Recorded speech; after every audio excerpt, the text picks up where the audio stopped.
Just listen to the sound, two hearts beating, beating time. Hey yeah, hey yeah, hey yeah, hey yeah, hey yeah. Don't forget that you and your wicked ways.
Olá, bom dia.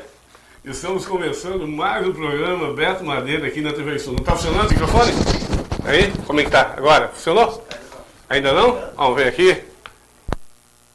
E agora? Funcionou? Está um pouco longe isso aqui? Vamos lá. E agora sim? Vamos lá. E aqui? Melhorou? Então tá bom. Vamos aí. Eu vou usar esse outro microfone aí então. Isso. Deixa eu usar esse aqui. Isso aqui funcionou? Ah, agora sim. Olá, bom dia. Estamos começando mais um programa Beto Madeira aqui na TV Sul, hoje nessa sexta-feira. Isso mesmo, hoje nessa sexta-feira. Hoje, programa bom. Hoje o nosso convidado é o Dr. Fábio Colonetti, que é advogado previdenciário e trabalhista. Já iremos conversar com ele, tá certo? Muito obrigado a todos vocês. Compartilhe aí, onde quer que você esteja. Compartilhe aí o nosso canal para que mais pessoas consigam participar da nossa entrevista. Você também pode fazer as suas perguntas, emitir a sua pergunta aí pelo nosso canal. Estamos também no site www.tvsul.com.br. Estamos ao vivo também lá. E aqui, claro, na nossa live aqui no Facebook, TV Sul Comunitária, e também no Beto Madeira. Também estamos lá no canal da Lenise e da Giane, que estão aqui também. As apresentadoras Giane e Lenise estão aqui hoje para nos ajudar nessa entrevista.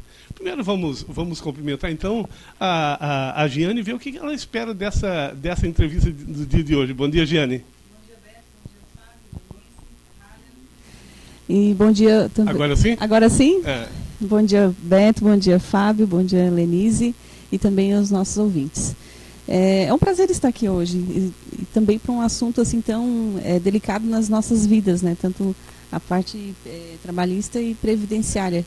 E espero que hoje tenha muito esclarecimento, né, sobre esse assunto tão delicado. É o que a gente vai procurar aqui, propor para o Dr. Fábio. Bom dia, Lenise. Bom dia, Beto. Bom dia, Rália. Bom dia, Dr. Fábio. Bom dia, Giane. Bom dia, pessoal que está nos assistindo aí, os internautas.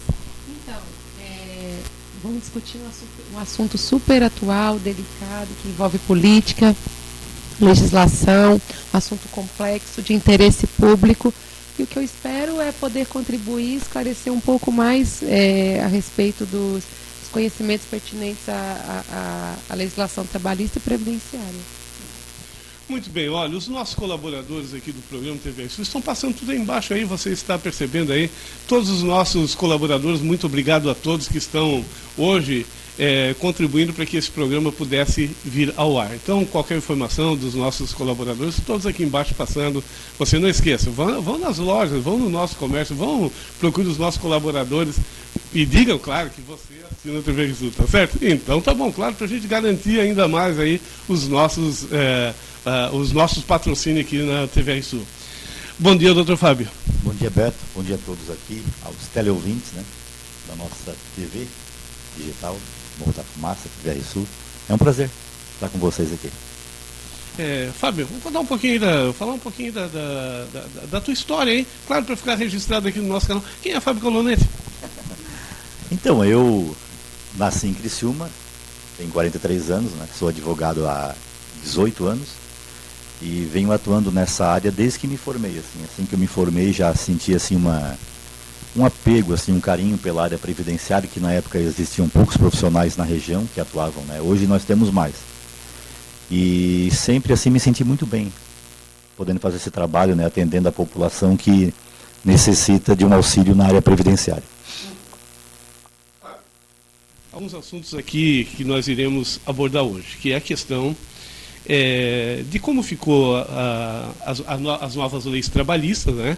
Nós temos também aqui como deve ficar a proposta do governo federal se for aprovada em relação à Previdência Social, né? Faz justiça social a questão da condenação do ex-presidente Luiz Inácio Lula da Silva, um questionamento também aqui, né? E uma visão geral depois no final sobre as eleições de 2018, né? Vamos tratar então da Previdência Social agora, já de início? Vamos lá, doutor Fábio. O que está sendo proposto, o que é que muda, né, nessa proposta do governo federal em relação aos direitos do previdenciário da população brasileira? Muita coisa, né? Muda muita coisa. Nós não sabemos se essa proposta inicial do governo, que ele apresentou já o ano passado, que vem sendo debatida, eu até dei uma olhada ontem no site da Câmara, existe mais de 170 emendas de parlamentares, né, em cima daquela proposta inicial do governo. A proposta do governo, ela é uma proposta embasada numa alegação de que a Previdência estaria quebrada e que, portanto, é necessário você reformar para poder garantir os direitos previdenciários das pessoas daqui a 20, 30, 40, 50 anos. Né? Quando a gente estuda a Previdência Social, primeiro é importante falar para a população que o nosso sistema, que foi aprovado pela Constituição de 88, é o sistema de Seguridade Social, né, onde a Previdência é uma parte. Nós temos Previdência, temos Saúde e Assistência Social. É um sistema de seguridade. E esse sistema de seguridade ele é financiado por toda a sociedade por meio, inclusive, do consumo. Não é? Mas o governo, quando apresenta as contas dizendo que a Previdência está quebrada, o que ele faz? Ele faz a conta apenas com as contribuições sobre folha de salários, não é? E também ele coloca junto a Previdência Pública, que é um outro caixa, que não tem nada a ver com o caixa da Seguridade Social, correto? Então o governo ele maqueia quando ele fala que tem déficit, porque se você pegar as contribuições da Seguridade Social, pegar receita e despesa, você vai ver que existe aí um superávit, existe dinheiro que sobra, e não é pouco, né? Em 2015 sobrou mais de 54 bi, olha só, não é? É muito dinheiro que sobra. Sem falar que ainda, todo ano, o governo, por meio de uma emenda constitucional que foi aprovada ainda nos anos 90, ele retira do Caixa da Previdência, retirava 20%, DRU, Desvinculação das Receitas da União, DRU. E ele retira do Caixa da Seguridade Social, retirava 20%. Logo em seguida, após o impeachment, foi aprovada uma emenda constitucional que aumentou a DRU para 30%. Então eles retiram da Seguridade Social hoje 30%, retiravam 20%, para fazer o que bem entender com esse dinheiro da Seguridade Social.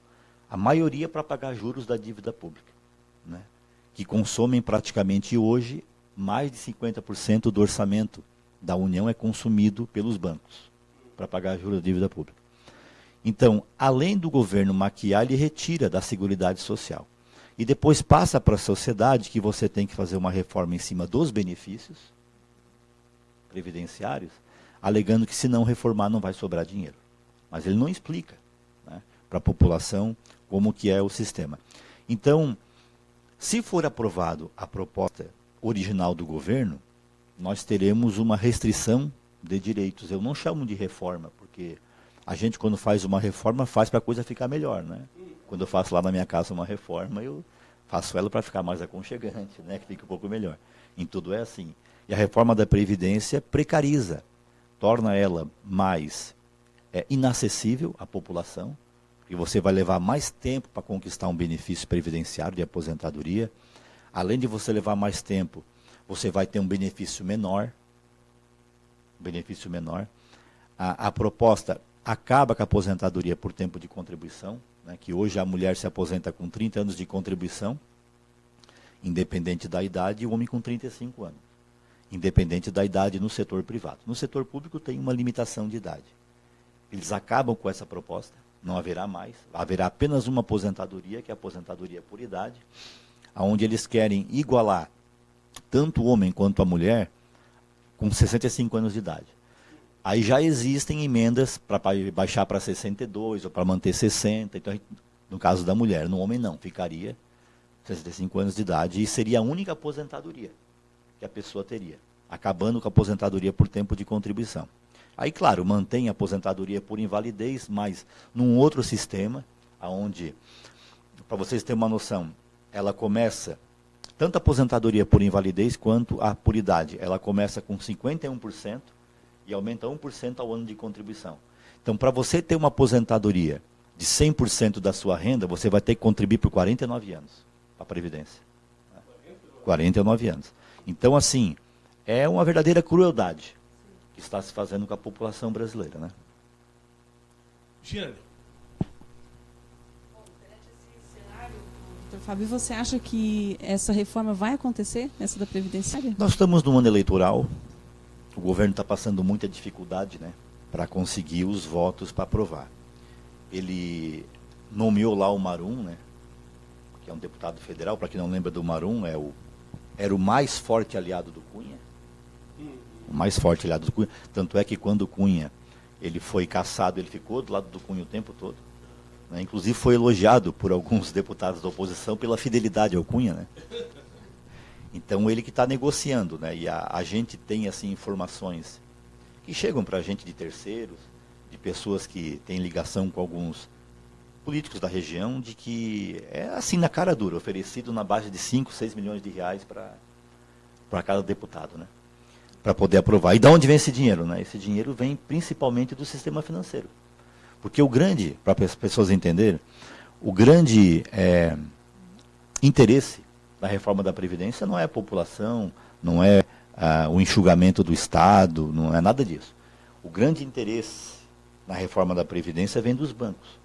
Porque se a população tiver uma dificuldade para acessar a aposentadoria, ela vai ter que recorrer a alguma coisa. E o que se tem hoje? São as aposentadorias privadas. Então os bancos querem, na verdade, entrar nesse nicho de mercado com mais agressividade e vender a aposentadoria privada. Então, por isso que a reforma da Previdência está em pauta. Esse é o objetivo, único, exclusivo, que seria os bancos aumentarem a clientela de aposentadorias privadas. Existem estudos já e estatísticas de apenas com as notícias a respeito da reforma da Previdência, de que a Previdência tem que ser reformada, que está quebrada, que se não reformar não se vai garantir os benefícios futuros, apenas com essas notícias, nós já temos um incremento e um aumento enorme de busca por aposentadorias privadas no Brasil. Já existe isso. Só pela da especulação.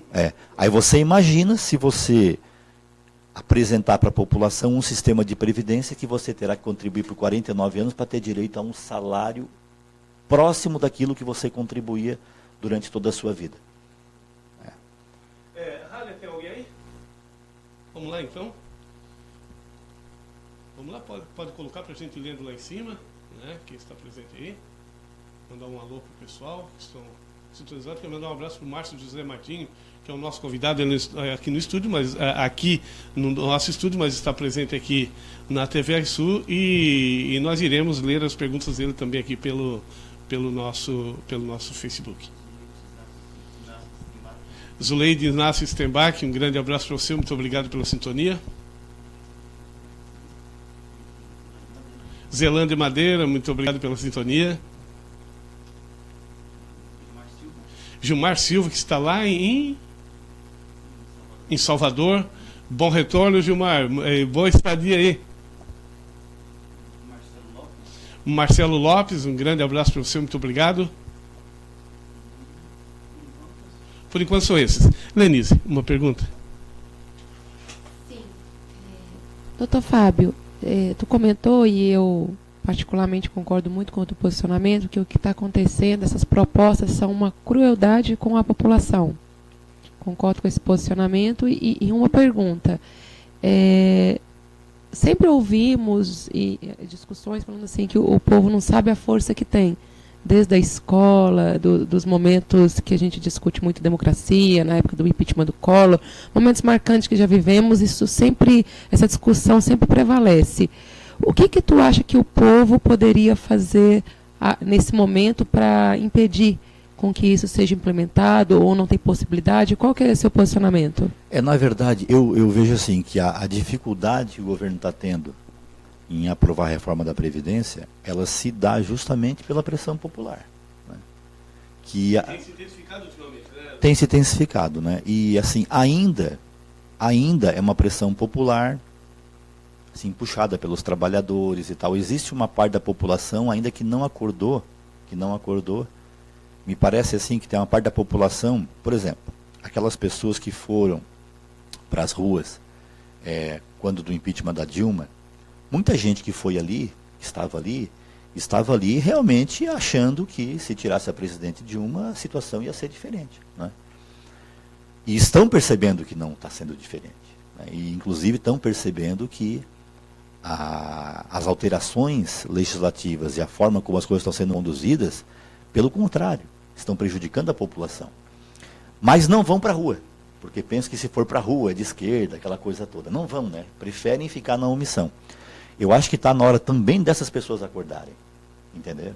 Porque eu acho que quem mais foi traído, quem mais está sendo traído, foram aqueles que foram de camisa verde e amarela para a rua, pintado, se dizendo que tinha que tirar a presidente por conta da corrupção, que ia limpar o país. O que está acontecendo aí? Né? Então, onde estão essas pessoas? Né, que eram inclusive denominadas de pessoas do bem, né? Onde estão? Né? Então é claro, a reforma da Previdência, ela só vai acontecer se a pressão popular reduzir, porque os deputados e os senadores estão temerosos, porque eles sabem que se eles aprovarem vai ficar marcado, porque assim, facilmente você consegue verificar que é uma reforma que não atende aos interesses da população, os interesses são outros. Né? E existem outras coisas acontecendo. Né? Eu falei agora do sistema financeiro. Eu vou dar uma palhinha, por exemplo, na questão do petróleo. O que está acontecendo? Né? E a mídia não divulga, e me parece que a população, como não é uma coisa que atinge diretamente o bolso da população, assim, de forma imediata, ela não percebe. Né? A questão do fatiamento e da privatização do pré-sal. Não é? Quer dizer, só de isenção de impostos, numa parte do pré-sal, que agora eu não lembro se foi ali no litoral da região do Rio de Janeiro, só de isenção de impostos para as petroleiras europeias, durante 10 anos, vai ser mais de R$1 trilhão. Quer dizer, é muito dinheiro. Você permite que seja privatizado, você vende a preço de banana e ainda dá uma isenção de mais de 10 anos, é mais de R$1 trilhão. Então, assim, estão acontecendo coisas no país totalmente contrárias àqueles anseios das pessoas que foram para as ruas. E onde que está esse povo que foi para a rua? Né? Claro que a gente sabe que a mídia, quando ela pressiona, ela acaba induzindo também as pessoas. Nesses aspectos, a mídia, por exemplo, em relação à reforma da Previdência, a mídia está trabalhando a favor, sendo financiada pelo governo e pelos bancos. Né? Então a gente sabe que também isso atrapalha a mobilização, porque tem gente que está pensando que tem que reformar mesmo, porque se não reformar, aquela coisa toda, né? E a gente fica fazendo um trabalho de formiguinha aí, tentando trazer a verdade para as pessoas, não é? Que é a nossa função. Mas eu particularmente acho que, parece que dia 19 agora vai ter uma grande mobilização em todo o Brasil, né, puxada pelas centrais sindicais. E eu penso assim que a única saída é que a população de fato se manifeste, porque se você estudar o assunto, né, e não precisa você assim ser expert em previdência, basta você estudar o assunto, você vê que os argumentos do governo. Teve uma CPI agora que foi aprovada, né, recentemente, inclusive com votos de senadores, pelo Paulo Paim, do Rio Grande do Sul, né? E assim ficou claramente demonstrado, quer dizer, só de sonegação de contribuição para a Seguridade Social que não são cobradas e que são devidas por grandes empresas, inclusive bancos, são quase 500 milhões de reais que você não busca, né? Então, existe a questão também da sonegação das contribuições previdenciárias das empresas de uma forma geral, que o INSS não tem uma estrutura de fiscalização, né? Agora foi passado para a Receita, mas a fiscalização é muito precária. Então, se você fosse reformar, você primeiro teria que buscar essa receita que está aí, que não é cobrada, não é? Você teria que ter um incremento na estrutura de fiscalização, seja do INSS ou da Receita, para tentar diminuir a informalidade, porque a informalidade gera prejuízo para a Previdência, não é? Existem tantas coisas positivas e boas que poderiam ser feitas para, digamos assim, melhorar a Previdência ou a Seguridade Social, e você omite tudo isso e vai em cima do quê? Vai em cima da aposentadoria do cidadão. Né? Tentar economizar, precarizando, diminuindo a aposentadoria do cidadão. E nessa CPI se aponta o seguinte, que os sonegadores justamente são as grandes empresas, né? Os bancos são os maiores sonegadores, e quer dizer, muitos de nós estamos apoiando uma reforma da Previdência que vai tirar o nosso couro. Enquanto era para nós estar pedindo para que o governo federal tirasse de quem tem mais, porque eles têm mais direito de pagar pagar a Previdência Social, de financiar, porque eles devem. Não é porque eles estão sendo bonzinhos, é porque eles devem, é uma dívida que precisa ser cobrada. Mas não, a proposta do governo federal é justamente tirar do couro do trabalhador, dos mais pobres, e deixar como as coisas estão lá com os ricos, né, com os maiores ricos desse país. Eu quero falar para você, doutor Fábio, também, que é interessante um assunto que você abordou aqui, que é a questão de esquerda e de direita. Muitas pessoas não estão indo porque pode ser taxado de fato de esquerda, ou, enfim. Gente, o que está em jogo não é se nós somos de esquerda ou de direita. O que está em jogo é a soberania nacional. O que está em jogo é o entreguismo das nossas riquezas para o exterior, para os Estados Unidos, para os países europeus. É isso que está em jogo. E nós estamos aqui olhando, ouvindo aí algumas rádios locais e até nacional falando em bolsas de valores. Eu pergunto para você que é trabalhador, você que é homem, você tem dinheiro na bolsa de valor? Você tem algum dinheiro, tem algum investimento? Então para com essa loucura. Porque se você não tem dinheiro na Bolsa de Valores, quem tem dinheiro na Bolsa de Valores são os especuladores, são os grandes empreendedores, ou os grandes especuladores mesmo, que são os mais ricos desse país. Esses têm. Enquanto isso, eles vivem financiando, inclusive, rádios locais por aqui, ou TVs locais, que falam todo dia de uma notícia da Bolsa de Valor. E eu vejo muitas pessoas que não têm um centavo. Nem no banco, quanto mais na Bolsa de Valor, defendendo, porque olhando a sua vida, medindo a sua vida pela Bolsa de Valor, que não tem nada a ver com a gente. Nós não queremos saber de Bolsa de Valor, nós queremos saber que o nosso país está sendo entregue nas mãos de quem não merece, porque quem é merecedor de toda a riqueza brasileira somos nós, brasileiros. Né? Jânio, pergunta? Perante esse cenário, até como a gente nota que somos os principais prejudicados, né? O doutor Fábio, no caso da aposentadoria especial, você pode falar um pouco sobre a aposentadoria especial e se hoje ainda é possível? A aposentadoria especial, ela também vai sofrer se for aprovada, né? Ela vai sofrer uma alteração forte também. Vai ser praticamente impossível, porque a legislação vai exigir que a pessoa, para se aposentar pela aposentadoria especial, tenha eles vão permitir no máximo uma redução de 10 anos na idade. Então, 65 vai ter que ter 55 anos.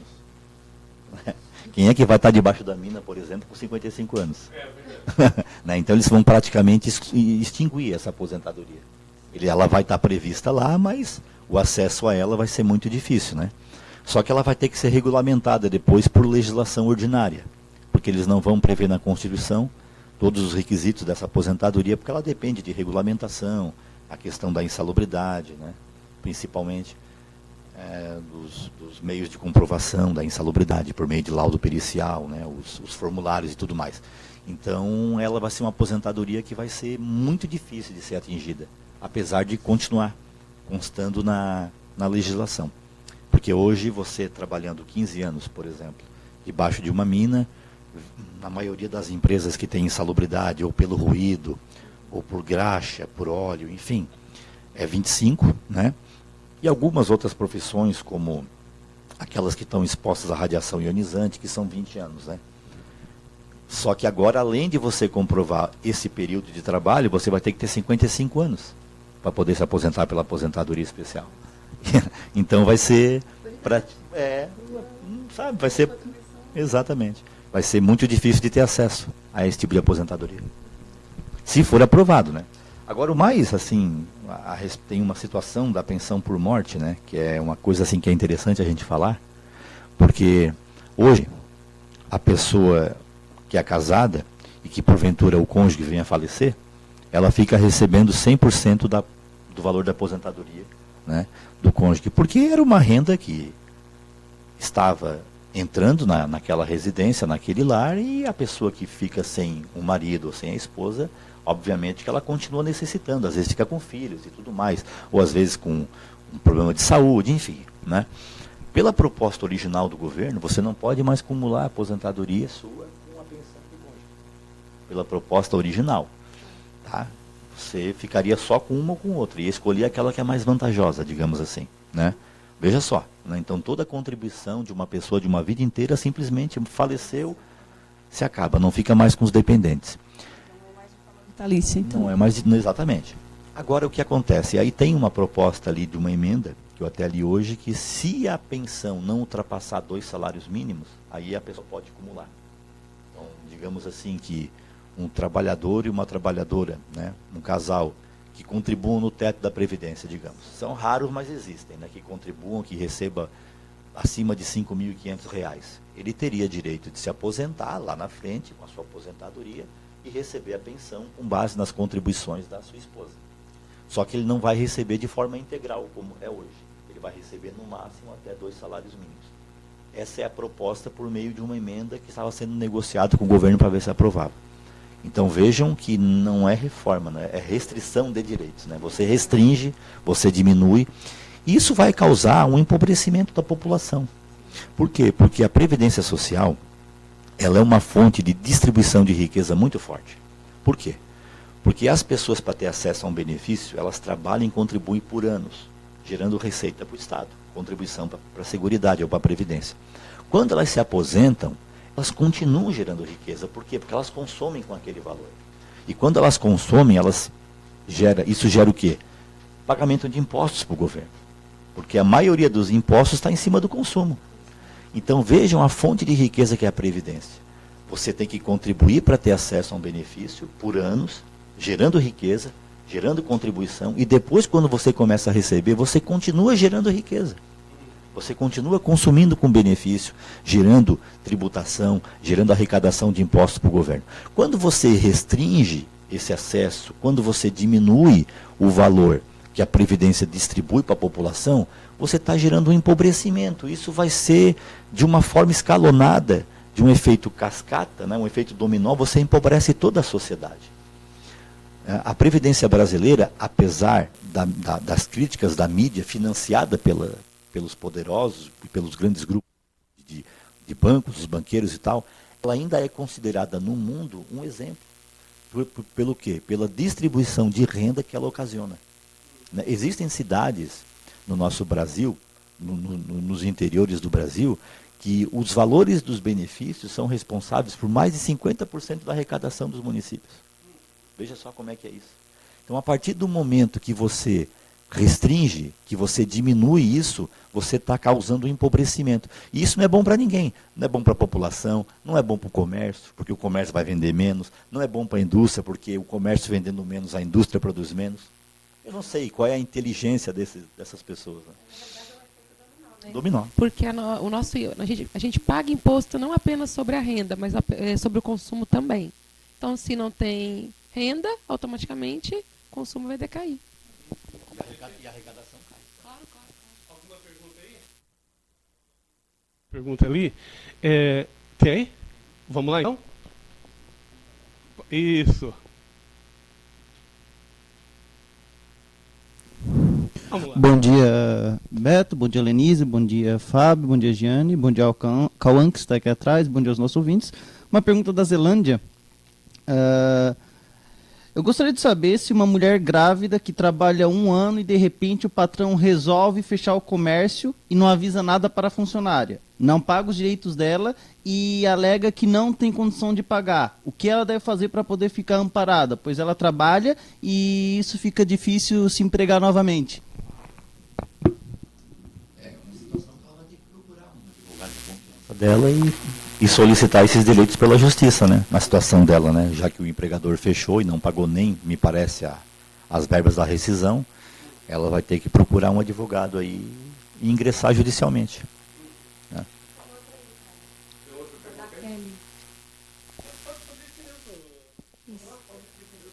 É da Kelly Moll. Um abraço, Kelly. E no caso dos deficientes, como ficará? Terá alguma mudança em relação a eles? Então, a proposta, porque existe uma aposentadoria que foi aprovada em 2013, né? Que as pessoas, quando têm uma certa deficiência, se aposentam com menos tempo. Eu não estou assim, bem lembradinho agora aqui, mas se não me engano é 33, 28, 20, 26, se não me engano assim. Diminui o tempo de serviço para quem tem uma deficiência grave, média ou leve, né? É extinta também a aposentadoria para o deficiente. Vai ter apenas uma aposentadoria, que é a aposentadoria por idade. Doutor Fábio, mas isso parece que tem um efeito cascata mesmo, até mesmo porque vai ficar muito difícil para quem tem algum problema de saúde, de repente conseguir um encosto, uma aposentadoria por invalidez. Isso começa a ficar muito mais difícil daqui para frente, né? A princípio, sim. Essas análises, né, de benefício por incapacidade, de aposentadoria por invalidez, auxílio-doença, né, eu que trabalho há um tempo já com isso, a gente já sabe que é uma análise muito rigorosa, né?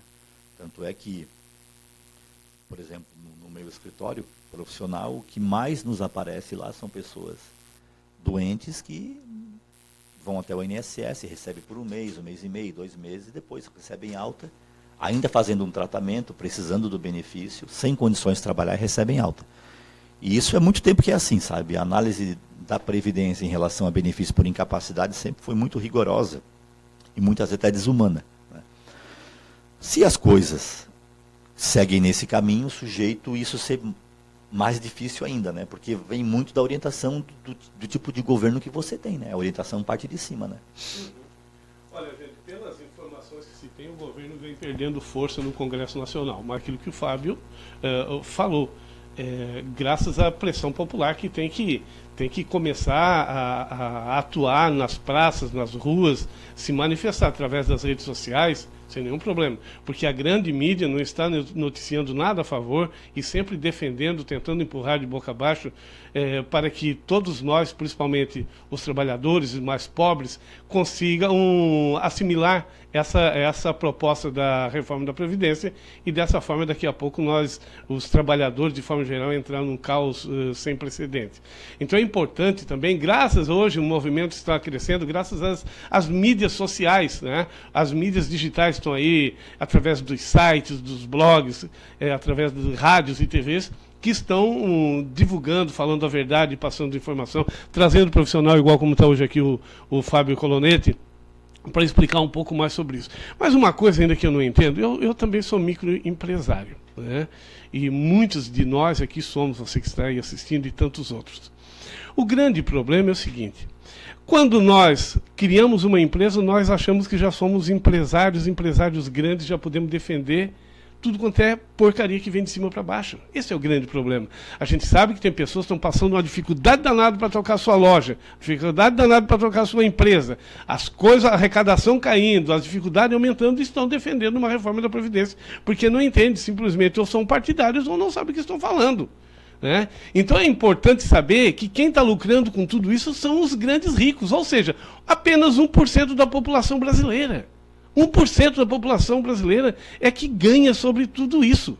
Então a população mais pobre e os empresários têm que botar a barba de molho, sim, porque não é porque ele se considera ou tem uma pequena empresa que ele se compara a grandes empresários que estão aí fazendo especulação todo dia. Nós temos que cair a ficha, vamos ter que ser um pouquinho mais nacionalistas e esquecer a questão da questão política partidária, né, que é ao mesmo tempo que deveria ser uma coisa boa, se tornou um câncer na vida da população. Né? Então é preciso ver bem quem defende e quem é nacionalista. Tem pessoas boas em outros partidos? Tem, mas quem é que defende de fato aquilo que é nacional, aquilo que é nosso? E os direitos trabalhistas são nossos.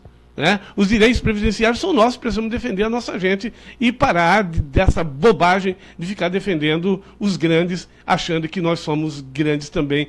Perante essa gente não passamos de formiguinhas, e só mesmo com união nós vamos poder fazer com que os grandes políticos, principalmente os políticos brasileiros e o sistema financeiro, olhem um pouquinho aqui para quem está trabalhando e para quem mantém esse país de pé. Uma coisa interessante, né? Quando a gente fala em previdência, parece que a gente está falando apenas dos trabalhadores, né? Mas, na verdade, todos os empresários e microempresários, todos eles contribuem para a previdência de forma pessoal também. Porque a pessoa ela tem um negócio e ela vai trabalhar naquele negócio, naquele empreendimento que ela dirige por um tempo, mas ela também pensa em se aposentar e ela contribui para isso. E a reforma da Previdência atinge a todos, né? Inclusive os microempresários, os microempreendedores individuais, os trabalhadores autônomos, né? Advogados, médicos, engenheiros.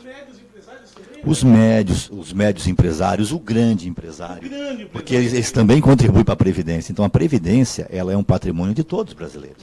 Né? Todos os brasileiros. Então por isso que eu digo, é uma luta de todos. E o mais grave disso aí é aquilo que nós comentamos aqui antes, que é o efeito cascata. Quem que vai sentir depois? O pequeno empresário vai sentir, o microempresário vai sentir, o empresário grande vai sentir, porque se você joga menos dinheiro na economia, se você faz com que a Previdência jogue menos dinheiro na economia, todos vão sentir, porque o consumo vai diminuir, né? O empresário que produz alguma coisa, o consumo diminuindo lá na faixa, na loja, ele vai acabar produzindo menos, né? O Estado vai sentir, porque a arrecadação pode diminuir, né? E me parece que isso é óbvio que vai diminuir, porque você vai ter menos dinheiro circulando, não é? Então, é uma causa de todos os brasileiros,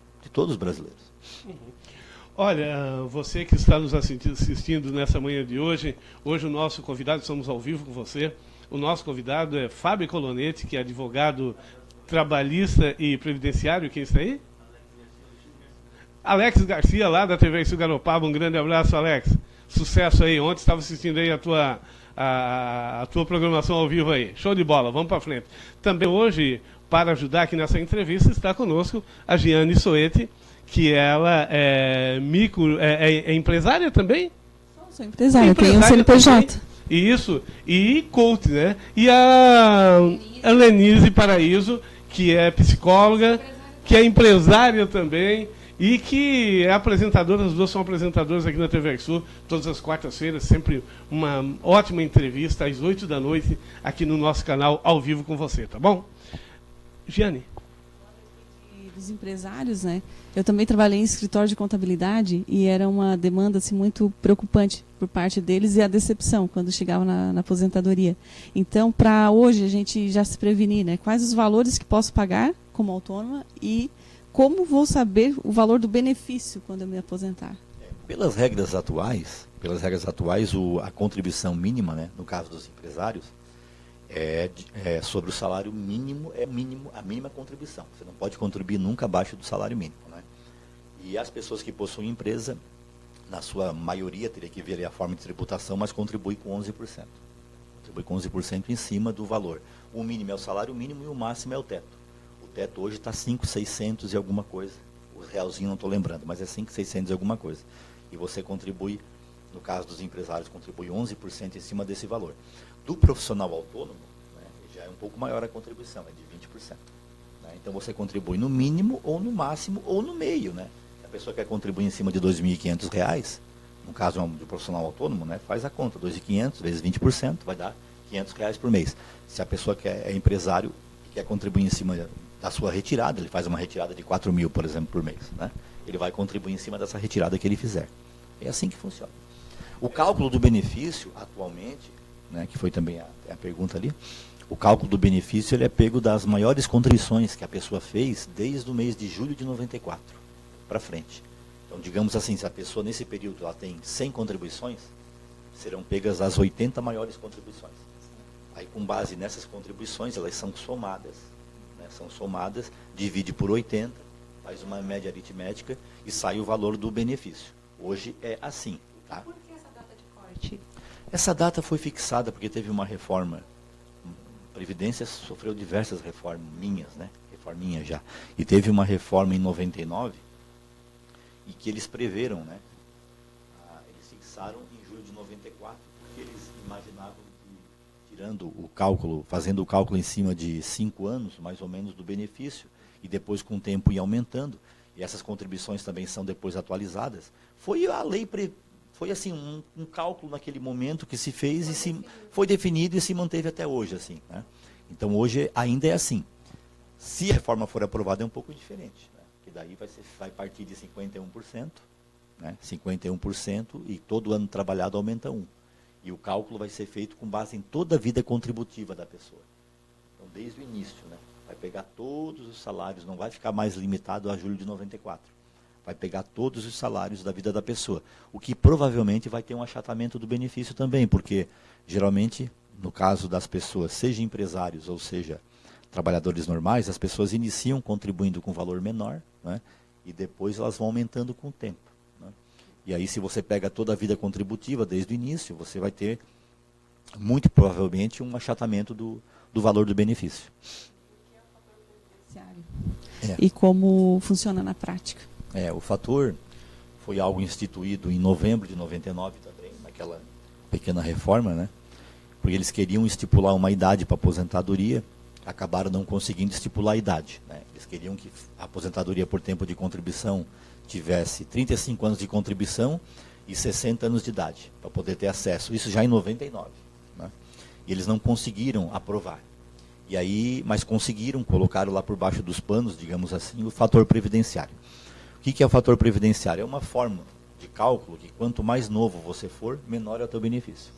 Quanto mais idade você tiver, maior é o teu benefício. Então ele é aplicado em que aposentadoria? Nas aposentadorias por tempo de contribuição, que com a reforma serão extintas. Fora que as empresas também foram muito prejudicadas com esse FAP, né, que é o fator previdenciário. Porque quando tem muito acidente em algum KNAI, automaticamente a contribuição do INSS ela é bem elevada. Isso aí impacta diretamente na contribuição INSS da parte da empresa. Mas esse é o fator do acidente, né? Esse que nós estamos falando é o fator previdenciário, aquele que é calculado lá na hora de conceder o benefício.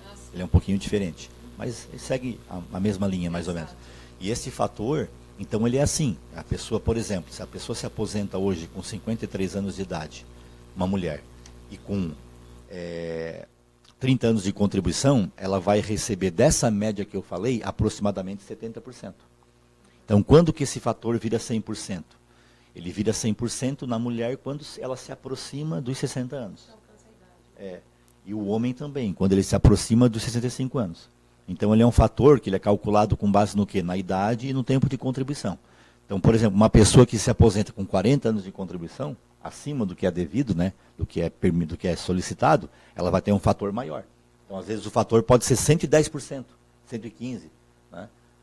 Surge essas surpresas na hora da aposentadoria, né, de receber o benefício. Às vezes até a pessoa recebe a mais, pensando que ia receber menos, ou muito menos do que eu esperava, né, devido ao fator. E é interessante, porque você falando agora aqui do fator, eu lembrei lá de 99, que foi ali muito próximo de eu me formar, e teve essa pequena reforma, quando o fator previdenciário foi aprovado, se dizia que era a solução para a Previdência, né?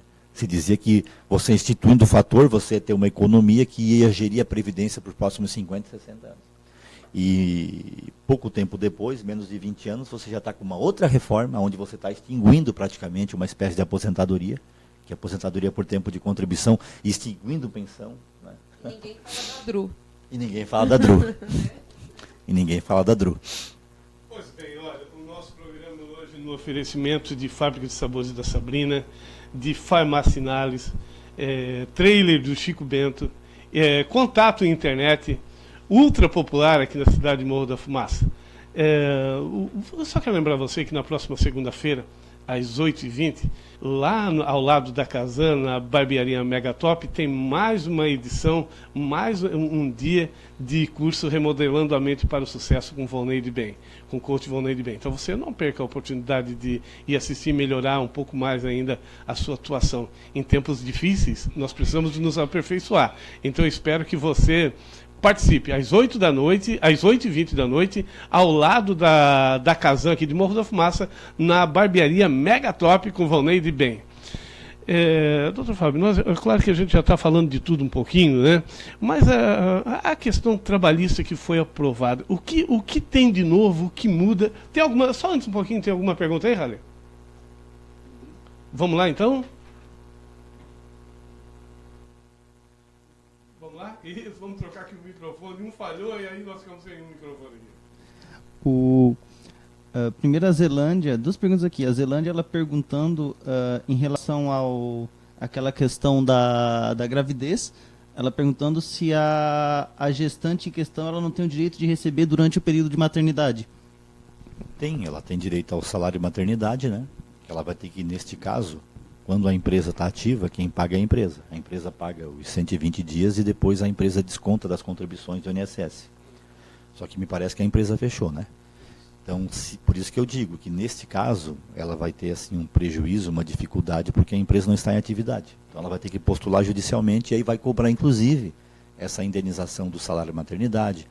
Ela também tem direito a uma estabilidade no emprego, né? 5 meses após o parto, ela tem o direito de ser mantida no emprego até 5 meses após o parto, então ela também poderá solicitar essa indenização desse período, mas ela vai ter que, infelizmente, procurar e se submeter ao prazo da Justiça do Trabalho. Né? Sim, agora do Alexandre Garcia, de Garopaba. Já estou fazendo. Doutor, como o povo pode se unir para resolver o problema sério que temos? O povo em si tem que trabalhar 60 anos ou mais para se aposentar e um senador com 6 meses. Como achar uma solução? Como? Olha, a única solução é ir para a rua, meu amigo. Não tem outra, porque uns mais radicais falam que tem que ter uma revolução, né? Tem que ir para a rua, Né, Alexandre, hoje o próprio judiciário está lutando pelos seus direitos, aí, defendendo, inclusive, aí, os auxílios, né? Então eles defendem, estão unidos aí, defendendo, inclusive tem algumas reportagens de juízes aí descaradamente dizendo que eles precisam e não abrem mão desse direito. Enquanto nós aí estamos todos, muitas vezes, todos cheios de amor aí com as causas judiciárias e esquecendo que nós é que precisamos mais, que são os trabalhadores, os pequenos aí, que precisam desses recursos. No entanto, muitos estão comovidos, como estamos vendo na internet, comovidos com a população que estão revoltada com o judiciário, estão defendendo o judiciário nessas questões que não fazem o mínimo sentido, né? Quem é mais aí, Halle, mais alguma pergunta? Fechou? Doutor Fábio, esse negócio de auxílio, né? Auxílio moradia para o judiciário, parece que há a tendência de uma decisão aí para neutralizar isso, né? Claro, graças à pressão da mídia. Como é que deve funcionar? O que é isso, na verdade? O auxílio moradia, o nome já está dizendo, né? É um auxílio para aquele juiz que como os juízes mudam muito, eles vão para diversas cidades, né? Tem uma espécie de revezamento, então eles têm garantido esse auxílio para quando eles têm que pagar o aluguel. Né? Tem que pagar o aluguel, então tem esse auxílio, porque ele, às vezes, assim, por exemplo, o juiz mora em Criciúma, mas mandaram lá para Chapecó. Ele vai ter que chegar lá, alugar uma casa, tal, tal, tal. Então ele tem, além do salário dele, que já não é ruim, ele tem esse auxílio moradia. Só que o que está acontecendo é que esse auxílio moradia está sendo concedido e pago para juízes que têm residência fixa. O cidadão, por exemplo... do Sérgio Moro, né? A questão do Sérgio Moro, por exemplo, em Curitiba, ele tem residência lá, que chega próxima a R$1 milhão, ele recebe o auxílio moradia. É de 4 mil e poucos reais por mês, né? Num ano, isso é quase 50 mil reais só de auxílio moradia, né? Então é isso que vai ser discutido, né? Aí os juízes defendem dizendo que o auxílio moradia foi instituído porque eles ficaram muito tempo sem reajuste. Então ele seria assim uma forma de reajustar os salários dele. Só que, poxa, quer dizer, quando eu vejo o próprio judiciário defender isso, é uma forma de maquiar. Quer dizer, então eu recebo uma verba com um nome, que é uma verba que tem fim específico, mas na verdade o fim dela é outro. Aí, e eu me dou o direito de ficar julgando os outros e dizendo que se os outros estão certos ou estão errados, quando eu também estou sendo conivente, né, com uma coisa que é errada. Então eu acho muito complicado. Eu não tenho nenhuma vergonha de dizer que eu sou amplamente favorável à extinção disso aí. Uma verdadeira vergonha. Né? Até mesmo porque não tem fiscalização.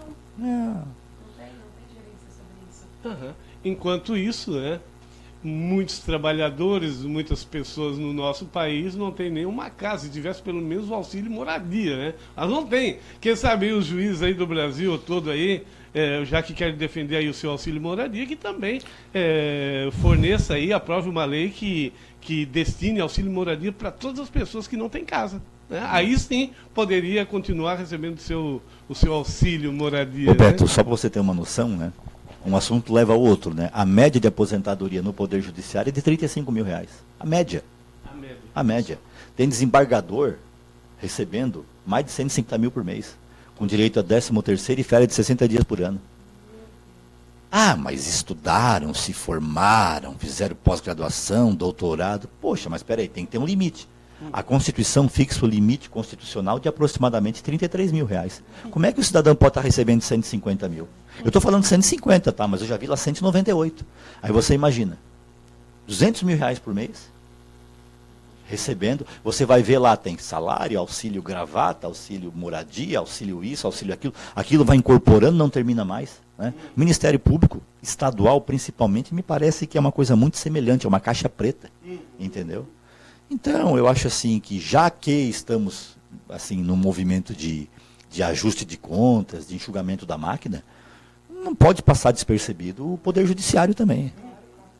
É preciso que a população cobre isso também. É preciso que nós começamos a ter esse entendimento de que nós não queremos um país de pobres, não. Nós queremos um país de pessoas ricas, que todos tenham, mas que sejam justos, né?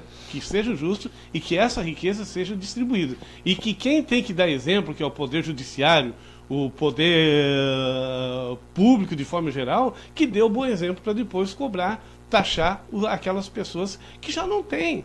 Hoje a inflação ela está descancaradamente visível. E aí o governo federal diz que a inflação está controlada. Claro, se a população não consome, como é que vai ter inflação? Não vai ter, a população não está consumindo, né? Perdeu o poder do salário. Né? Eu acho interessante nesses extremos, que por um lado temos aposentadoria de 198 mil, 150 mil, e por um outro, que seria o BPC, o benefício, né, o popular LOAS. Como é que fala um pouquinho sobre o LOAS, doutor Fábio? O BPC, né? É o benefício de prestação continuada. Quem tem direito a esse benefício? Quem paga, o que é? É como eu falei lá no início, né? A Seguridade Social, ela também abrange a assistência social. Né? E a assistência social tem um benefício de prestação continuada, que é um benefício concedido para as pessoas que são deficientes ou idosas. Né? Então, uma deficiência física, uma deficiência mental, ou pessoas que chegaram na idade, que o idoso é considerado hoje acima de 65 anos, para efeito dessa lei, né? Para outras é 60, mas para efeito dessa lei é 65. E é uma pessoa que chega nessa idade, por exemplo, sozinha, muitas vezes, sem renda, né? Às vezes o marido faleceu, não contribuía, não deixou uma pensão. Os filhos, muitas vezes, não podem auxiliar, né? Porque também são carentes. Então, são pessoas que vivem à margem da miserabilidade. É assim que a legislação fala. Isso que é cruel, né? A gente saber disso. E aí a pessoa, ela vai ter direito ao valor de um salário mínimo para poder assim, para poder ficar viva, né? Para poder comer, para poder ficar viva. Então ela vai ganhar um salário mínimo. Então, eu falei do idoso, né? E tem também as pessoas deficientes que também vivem à margem da miserabilidade social, que muitas vezes não tem alguém da família que possa estar auxiliando, custeando, que possa estar colaborando. Então, essa pessoa tem direito, uma pessoa que nunca contribuiu, justamente porque já era doente, às vezes é uma doença de nascença, né? Ou que foi adquirida quando era adolescente e tal. E nós temos, assim, um número considerável de pessoas assim, né? Lá no meu escritório, praticamente eu recebo toda semana uma pessoa assim. E essa pessoa, então, que vive à margem dessa miserabilidade, que não tem nenhum tipo de renda, né? É feita uma avaliação social, eles vão na casa da pessoa, faz um levantamento social, e verifica lá o que a pessoa tem dentro de casa, se a pessoa tem carro, tudo é verificado, conversado com os vizinhos. É feito todo um levantamento social, a assistente social da justiça responde a um questionário, bem completinho, e aí então se verifica se a pessoa tem direito ou não a esse PBC. Porque isso não é aplicado lá para esses dos 150 mil, Pois 198 mil. Pois é. São as desigualdades da legislação. Essa desigualdade que... Doutor Fábio, como a Previdência Social, ela não tem déficit, certo? Uhum. Ela tem um valor muito, muito grande aí, que até de lucro, de sobra, né? Se esse valor fosse destinado justamente para a Previdência Social, certamente nós teríamos uma melhora sem precedente aí na questão dos direitos da população, né? Não tenha dúvida. Por exemplo, se esse 30% que o governo retira todo ano para fazer o que bem quiser e destina para os bancos, ficasse no caixa da Seguridade Social, não teria nem que pensar em fazer reforma, não tem a menor necessidade. A CPI apurou um valor de superávit nos últimos, se não me engano, nos últimos 15 anos, de superávit. Beira quase 1 trilhão. Veja bem, é uma coisa assim que não tem o menor sentido. Inclusive, senadores da base do governo, o famoso lá, o Jucá, aquele do acordo com isso, o próprio Jucá, que é fiel ao Temer, votou favorável à CPI, porque foi uma coisa muito bem embasada mesmo, sabe? E se demonstrou que não tem a menor necessidade. A reforma da Previdência, ela tem um fim. É uma contraprestação aos bancos. É esse o objetivo. E essa CPI foi uma previdência específica? Pela Seguridade Social. E por que os resultados dela não são expostos? Então, não são expostos pela grande mídia, né? Certo. Eu recebi no WhatsApp o senador Paulo Paim, né? Ele, tanto no site dele como no Facebook, os auditores fiscais também, que são as pessoas que fazem a fiscalização da Seguridade Social, também publicaram alguns vídeos a respeito disso, inclusive da CPI, né? Aliás, eles fizeram uma denúncia muito interessante, que é a população importante que saiba que o secretário do governo que redigiu a reforma da Previdência, a pedido do Temer e do governo federal, ele é conselheiro da Brasil Prev. O que é a Brasil Prev? É uma entidade de previdência privada do Banco do Brasil. Olha só, ele foi lá denunciado no órgão competente que fiscaliza a atividade dele. E, então notem que a própria redação ela é feita justamente para beneficiar quem mais tem interesse nisso, que são os bancos. Só para você ter ideia, procura lá no site do Paulo Paim, isso mesmo, procure aí no Google, vai lá, procure o site do Paulo Paim, o Facebook, que é o senador, né? E lá tem todas as informações detalhadas para você que ainda, porque o tempo nosso aqui é curto, não dá para explicar, ler o texto completo, mas você pode buscar lá, se informe um pouco mais sobre a CPI, que você vai ter uma grande surpresa, vai ter mudar o seu entendimento em relação a isso, como já está sendo mudado aqui com o nosso bate-papo aqui com o Dr. Fábio Coloneta. Dr. Fábio, eu perguntei, depois a gente voltou para a Previdência Social, a questão trabalhista que muda. Nossa, Beto, a reforma trabalhista retaliou praticamente a CLT, mudou muita coisa, né? Algumas coisas, Beto, já estavam sendo feitas na prática, nós temos que admitir, né? Como, por exemplo, as rescisões de contrato, né, por mútuo consentimento, o famoso acordo, né? O famoso acordo era uma coisa que vinha sendo realizado pelas pessoas sem autorização na lei. Então agora a legislação prevê que o empregado e o empregador possam fazer a sua rescisão por mútuo acordo. Nesses casos é devido à metade das verbas, né? aviso prévio e a multa de 40% é pago pela metade. E ele pode sacar 80% do fundo de garantia que está na conta. 20% fica lá depositado para ele sacar no futuro. Mas não tem acesso ao seguro-desemprego. E não tem acesso ao seguro-desemprego. Que para mim, isso mudou. Né? Que é o princípio, para mim, o grande prejuízo, porque quem ganhou com isso foi só o governo até agora, que não paga o seguro-desemprego. Porque o empregador e o empregado, tudo bem, fazem um acordo, paga metade e tal, né? Naquela situação, saca 80% do fundo de garantia, não saca 100%, mas saca 80%, agora fica sem o seguro-desemprego. Então essa era uma alteração que eu penso que o prejuízo foi essa parte do seguro-desemprego, mas na prática já vinha acontecendo. Uma outra alteração foi o parcelamento das férias, que também já era uma coisa assim que, sabe, informalmente vinha acontecendo já, que você pode parcelar as férias em até 3 períodos de fruição, sendo que um deles não pode ser inferior a 14 dias. Tem que ser pelo menos um de 14 dias e os demais pode ser parcelado em 2 vezes. Né? Isso também já vinha acontecendo. Aquelas famosas pontes de feriados. Isso. A maioria das empresas faziam. As empresas, final de ano, né? Final de ano, geralmente você dá também as férias coletivas. Então você já pode dar, por exemplo, esses 14 dias e depois parcelar os outros 2, né? Períodos que faltaria para dar 30. Né? Tem que ser 30, né? Sendo que um deles não pode ser inferior a 14 dias. Uma alteração também que a gente pode citar é que, pela legislação agora, a rescisão do contrato não precisa mais ser homologada no sindicato. Eu acho que isso aí assim, é um prejuízo ao trabalhador muito forte, porque por que você não vai homologar no sindicato? Por quê? Qual é a razão? Né? Para você, o trabalhador, ter alguém que confira, olha, está aqui as suas verbas, é isso mesmo, né? Se tiver alguma dúvida, perguntar para a pessoa responsável da empresa, por que não está pagando isso? Enfim, né? Aquele momento em que você ia conferir. Né? Hoje vai bastar a assinatura do empregado na rescisão e já vai ter validade para ele poder, inclusive, sacar o fundo de garantia e tudo mais. Eu acho isso um risco muito grande, porque nem todos os trabalhadores têm a informação e sabem dos seus direitos no momento. Você é induzido a isso, né? Já aconteceu, tem um exemplo. Né? Tem uma pessoa que eu conheço que, como não tem hoje assistência de sindicato, não tem nenhuma ressalva em rescisão, o empregador simplesmente chegou com 2 papéis e falou assim, tu tens 2 opções. Tu tem duas opções, ou pedir demissão, ou então ser demitido por justa causa por um motivo lá totalmente infundado, que é até um crime o que cometeu. A pessoa coagida, simplesmente, claro, sem reação, sem conhecimento de lei, qual que é a opção da pessoa? Foi lá e registrou o pedido de demissão. Isso é absurdo. Agora, se tivesse uma assistência sindical, o que ia acontecer? Né? O sindicato nem ia poder fazer nada, mas uma ressalva ele poderia declarar. Exatamente. E isso não pode mais acontecer, é um absurdo. Essa reforma trabalhista que se teve, assim, a essência dela é tentar passar para a legislação e para as pessoas que a relação de emprego, empregado e empregador, tem uma igualdade. Sabe? Eu sou empregador, por exemplo. Né? Eu sei que a minha relação com meus funcionários não é uma relação de igualdade.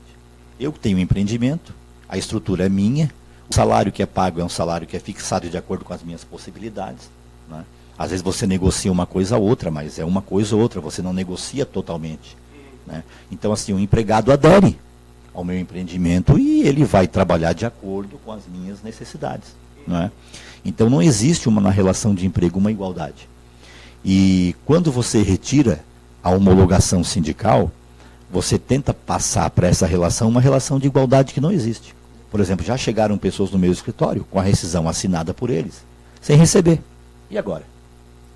Porque se ele colocar na justiça, o empregador vai lá e vai dizer assim, já paguei em dinheiro para ele. Como é que ele vai provar que não recebeu?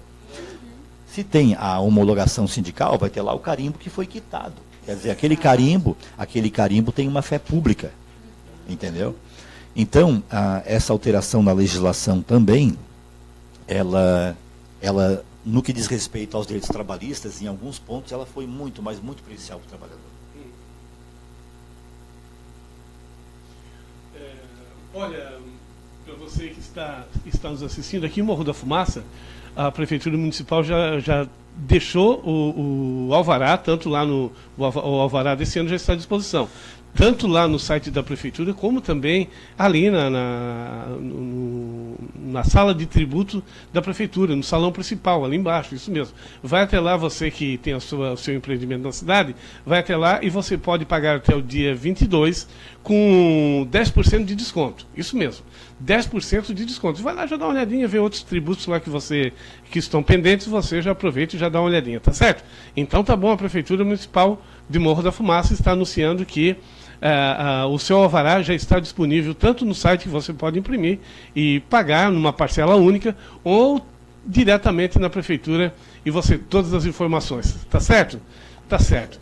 E quero lembrar você também da Fábrica de Sabores da Sabrina. A Fábrica de Sabores da Sabrina está aí com show de bola, sensacional, levando para você as melhores delícias da cidade. Nosso convidado hoje aqui é o Dr. Fábio Colonetti, que é advogado trabalhista e previdenciário. Hoje a participação também especial das apresentadoras, a Giane Soete e a Lenise Paraíso. Nós estamos aqui, o Halian também nos ajudando nesse programa de hoje, e o Cauã, né? O Cauã presente aqui hoje também, fazendo o papel de cameraman hoje aqui, que bom, né? Lembrando que daqui a pouco mais, às 15 horas, o programa Bola Rolando com Cauã Coelho, não perca, ao vivo com você. Tem mais alguém aí? Quem? Vera Lúcia Emenegildo, um grande abraço para você, muito obrigado. Tem pergunta dela ou não? Eduardo Serafim, um grande abraço. Duca Coelho, um grande abraço. Mais uma dúvida, acho Vamos que é a lá. última. Então, doutor Fábio, como ficou as ações judiciárias, trabalhistas, os trâmites, os processos trabalhistas, intervenção sindical, com toda essa reestruturação, essa reforma trabalhista, como que vocês da área estão se posicionando? Então, a grande alteração que teve também na CLT diz respeito às proposituras de ações trabalhistas, né? Houve uma limitação muito forte nesse sentido também. Por exemplo, antes, quando a pessoa postulava, por exemplo, assim, um adicional de insalubridade, ela trabalhou num ambiente que ela entendia que ela deveria receber o adicional. O empregador diz, não, eu não vou pagar porque eu penso que não é devido. Tenho aqui um estudo feito, o meu ruído não ultrapassa o limite, a poeira que tem no ar não ultrapassa o limite e eu não pago a insalubridade. Mas a pessoa sai de lá e diz, poxa, eu já trabalhei em outro lugar que pagava, fica aquela dúvida. Daí a pessoa procura um advogado e postula, né, a insalubridade, digamos assim, na justiça. Anteriormente, se a pessoa postulava, era feito um laudo pericial, o juiz nomeia lá um perito para fazer um laudo, ele vai até na empresa, faz a medição de tudo, examina e faz um laudo e apresenta para a justiça. Se por um acaso aquele laudo fosse desfavorável ao empregado, confirmasse que não é devido à insalubridade, o empregado, ele não pagava essa perícia. Quem pagava essa perícia era o Estado.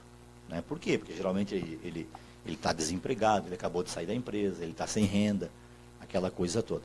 Ou às vezes tem uma renda também que não permite ele pagar, por exemplo, R$1.000, R$1.500, R$2.000 por um laudo pericial, que é o que os peritos pedem. Pela reforma trabalhista agora, se ele perder, tem que pagar. É obrigado a pagar. Né? E não existia até a reforma trabalhista, por exemplo, custas processuais. Custas, né? Ele podia entrar com ação, claro, só se ele tivesse um salário muito diferenciado. Agora, se ele receber acima de 40% do teto da Previdência, aproximadamente R$ 2.500 por mês, ele já é obrigado a pagar as custas do processo, custa para recurso, né?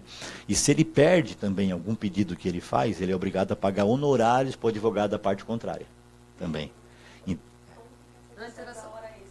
Também, na mesma coisa. Porque antes o que pedia estava ganho, né? E neste caso? Se ele perder, ele vai ter que pagar também. Ele vai ter que pagar os honorários da parte contrária. No caso das horas extras, não vai ter que pagar um perito, né? Porque ele vai só, digamos assim, perder o pedido, não ganhou.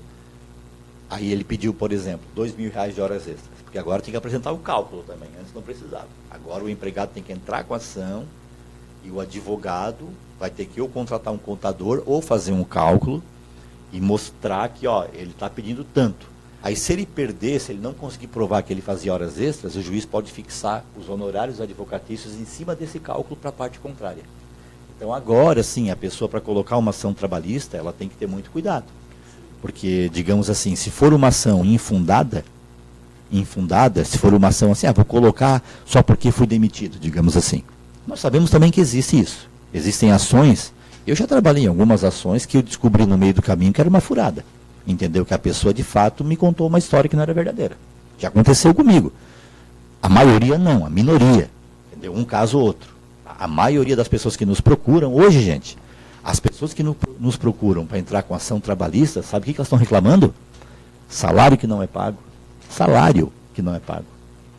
Ou salário que é pago atrasado com 15, 20 dias. Elas reclamam fundo de garantia que não é recolhido, verba rescisória que não é paga, rescisão contratual. É isso que as pessoas estão procurando. Você entrar com uma ação, por exemplo, pedindo hora extra, insalubridade, é a minoria. A maioria que estão pedindo verba que tem caráter salarial. Bem mais básico mesmo, uma né? coisa que é básica, entendeu? Que era obrigação, assim, sem discussão. Sem discussão, sabe? E aí, agora, então, com essas alterações, existe esses ônus. Esses ônus. O empregado, dependendo do que ele pedir, se ele perder, vai ter que pagar, né? Traz responsabilidade? Traz uma responsabilidade, de uma certa forma, para a pessoa, assim, não formular pretensões que ela não teria direito, ou que ela sabe que não tem direito, mas muitas vezes ajuiza para tentar fazer um acordo. Então agora tem que ter um pouco mais de cuidado. Mas, ao mesmo tempo, penaliza os bons em cima daqueles que não são tão responsáveis, né? E depois, assim, os empresários de todo o Brasil deviam estar lutando por uma carga tributária menor para poder pagar melhor o salário dos trabalhadores. Isso sim. Agora, pelo que a gente vê, é que muitos defendem um arroxo ainda maior dos trabalhadores, né, em relação aos direitos trabalhistas, e deixam de lutar contra os grandes bocanhões lá em cima que estão comendo tudo. Interessante, Beto, que tanto na reforma da Previdência quanto na trabalhista, essa questão que você citou agora da tributação não foi mexida. Entendeu? Se manteve a mesma tributação em cima da folha de salário. Então, nessa parte o governo não mexe, que é a parte da arrecadação. Aí mexe no quê? Mexe lá naquilo que aqui o trabalhador vai receber. Na parte da tributação, como você falou muito bem, diminuir a carga tributária, né, para tentar fazer com que as pessoas possam contratar mais pessoas, ou que os preços possam diminuir para ter mais competitividade. Nesse tipo de coisa, não se mexe. E a classe empresarial muito fica olhando isso, sabe, e não se mobiliza, né? Que são, deveria ser as pessoas a classe primeira a se movimentar, até porque apenas uma minoria muito pequena, 1-2% dos empresários estão abocanhando toda a riqueza. Exatamente. E não pagam imposto, né? Roberto, tem mais um tempinho aí? Tem. Por exemplo, assim, ó, se você fizer uma análise de como que é o setor produtivo no Brasil hoje, mais 90% das empresas são de pequenas empresas. São micro e pequenos empresários. Quando eu falo micro e pequenos empresários, são empresas com até 20 empregados. Sai aqui no Morro da Fumaça, você conta no dedo as empresas que têm mais de 50 empregados. Contadinho no dedo. A maioria são de pequenos estabelecimentos. E são esses estabelecimentos que geram mais de 90% dos empregos no Brasil todo. Porque é assim, em todo lugar. Você vai a Criciúma, você conta nos dedos a empresa que tem mais de 50 empregados. Entendeu? Se tirar do couro deles, eles não percebem. Exatamente. Então, esse pessoal também tem que se mobilizar. Porque eles serão grandes afetados naquele efeito dominó que nós falamos aqui antes. Quanto menos consumo tiver, essas pessoas vão ser afetadas diretamente. São eles que serão afetados. Porque vai diminuir o consumo e a carga tributária continuará Continuar mesmo. a mesma. Exatamente. Pois bem, gente, nós estamos chegando no final do nosso programa nesta manhã de hoje. Hoje, sexta-feira, dia 16 de fevereiro de 2018. Tá, aqui melhorou? 2018. Hoje o nosso convidado é o Dr. Fábio Colonetti, advogado previdenciário e trabalhista, com a participação hoje da Giane Suete, que é apresentadora aqui do programa Aprendendo a Ser, que vai ao ar todas as quartas-feiras às 8 da noite, e também a Lenise Paraíso, também, que é apresentadora. Tem alguém aí, Ralé? Hoje é dia do repórter? Opa, hoje é dia do repórter, então temos dentro aí dessas comemorações, né? Estamos aqui. Parabéns para todos nós aí. Tem mais alguém? Dia de Santo Onésimo. Hoje? Poxa. Beato José Alamano. Eu não conhecia o José Alamano. Alguém conhecia aqui? Ninguém conhece. Felipa Marelli. Também não conhecia, mas tá aí. Parabéns aí a todos os beatos aí, os parentes dos beatos, enfim. Gente, antes da gente encerrar aqui o nosso programa de hoje, eu quero fazer uma pergunta aqui, que estava aqui na nossa pauta, para a gente não passar em branco, ao Dr. Fábio Colonetti.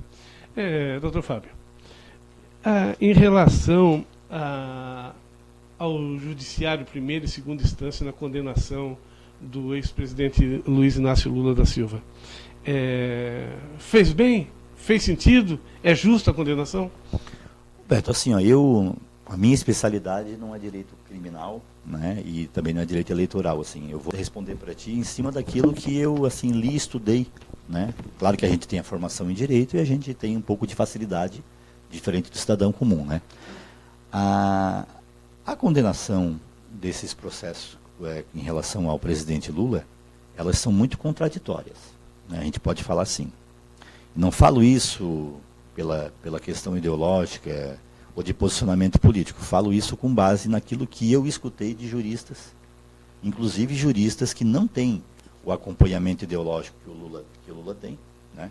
Existe um livro, por exemplo, que foi publicado por mais de 60 juristas, falando que era uma sentença anunciada, né? Porque no direito penal existe um princípio que diz assim, que na dúvida você não condena, né? E quem tem que provar é quem denuncia. Por exemplo, se eu denunciar o Beto Madeira por alguma coisa para a justiça, eu tenho que mostrar para o juiz as provas em relação ao Beto Madeira. Não cabe ao juiz sair investigando. Não cabe ao juiz ficar fazendo juízo de valor do Beto. O juiz tem que ser imparcial e julgar. E existe hoje uma relação frente a frente do juiz com o Lula. É Moro contra Lula, né? A sentença do Moro, me parece que tem mais, não sei quantas laudas de sentença, ele cita 16 vezes o jornal O Globo na sentença. Uma sentença criminal, né? Então, essas situações onde a pessoa tem que ficar dando volta para explicar, demonstra o quê? Demonstra que convicção não tem. E quando tem convicção de uma coisa, você é objetivo e simples em qualquer tipo de condenação. A prova está aqui, recebeu aqui. Quando eu tenho que ir lá no O Globo, tenho que ir lá não sei aonde, e ficar buscando informação e fazendo ligação com as coisas, é porque eu não tenho assim uma convicção. Mas eu tenho que condenar, de algum jeito. Então, é assim que está sendo visto, pelo meio jurídico, de uma forma geral, das pessoas que têm uma análise técnica. Agora, a gente sabe que existe uma briga ideológica muito forte em cima disso aí. Existe parte da população brasileira que, mesmo sabendo que a sentença do Moro já era anunciada, que existe ali uma briga de réu contra juiz, o Ministério Público quase não aparece, que é quem denunciou e quem deveria provar. Quase não aparece. Você não ouve falar no Ministério Público, né? Você ouve falar no Moro, que é o juiz que vai julgar o Lula, contra o Lula, né? E a sentença... Inclusive, eu conversei com uma dos juristas que participou desse livro, que é o Sérgio Graziano, aqui de Criciúma, inclusive, advogado, professor da Unesc, me parece que ainda é, e é um jurista mesmo, já escreveu alguns livros, muitos artigos, e ele cita tudo isso, né? Então, houve ali uma lesão ao princípio de que, na dúvida, você não condena, né? E houve também uma lesão ao princípio de que o juiz tem que ser imparcial. E nós estamos assistindo uma verdadeira guerra. E na ausência de provas também, né? Exatamente. Me parece que o Lula foi 2 vezes no imóvel, né? Quer dizer, se era dele, fazia tanto tempo que estava com ele, o que não vendeu e fez dinheiro, né? Entendeu? Está lá o imóvel. Inclusive, a OAS deu o imóvel em garantia numa outra dívida. Sabe? Então, assim, qual é a prova real, né? Real. E um outro fato também, que parece que foram ouvidas 73 testemunhas. Das 73 testemunhas ouvidas, a maioria, de forma absoluta, absolvia, dizia que não era, que na verdade ele era um pretenso comprador no início, lá no início, ainda quando foi apresentado para ele o imóvel, depois ele desistiu. E nenhuma vez a testemunha é citada na sentença do Moro. Nenhuma dessas testemunhas sequer são citadas. Ele apenas citam aquelas que geraram dúvida, ou que fizeram alguma ligação, né, com o imóvel e o ex-presidente Lula. Então, eu acho assim que o que está se querendo é retirar o presidente Lula da eleição. Me parece que esse é o objetivo principal. Porque não teria sentido eles fazerem o impeachment da Dilma e deixar agora o Lula, não teria sentido, deixar agora o Lula voltar, ou o Lula participar da eleição indicando alguém e sendo vitorioso, como as pesquisas indicam que são, não teria sentido. Então, assim, é a leitura que eu faço do ponto de vista jurídico, sabe, do ponto de vista jurídico. Não é uma sentença, eu li uma parte dela, porque ela é muito extensa, mas não é uma sentença que você lê e você tem uma clareza daquilo que está sendo dito, entendeu? Nesse sentido. Pois bem, estamos chegando ao final do nosso programa. Giane, muito obrigado por ter vindo, fica à vontade. Tem programa na próxima quarta-feira, né? Sim, temos programa na próxima quarta. Vai ser um assunto bem interessante, terapias holísticas, né, também, uma convidada especial, empresária também. E fiquei muito satisfeita hoje com essa entrevista com o Dr. Fábio. Com certeza tivemos muitos esclarecimentos. Muito obrigado, Beto, pelo convite. Convidar vocês mais vezes para estarem aqui. Lenise, programa na próxima quarta-feira, mais uma boa programa, mais uma ótima entrevista, né? Ah, com certeza. Quem vai estar aqui conosco é a Valneide, né? Ela é empresária lá de Braço do Norte, tem um espaço também de terapia holística Xamama, né? Vai ser bem agregador, convido todos vocês. E com relação ao programa de hoje, muito obrigada pela oportunidade, amei. Né? Passei um pouco dos meus conhecimentos, aprendi mais ainda com o Dr. Fábio. Muito obrigada pela oportunidade. E um bom dia a todos, eu só tenho a agradecer mesmo. Muito bem, obrigado então, Giane e a Lenise. Hoje, Cauã, qual é o assunto hoje no programa Fecha Conta? Não, programa Bola Rolando? Mais sobre o jogo da Chapecoense e Figueirense. E qual é a seleção hoje que vai ser debatida?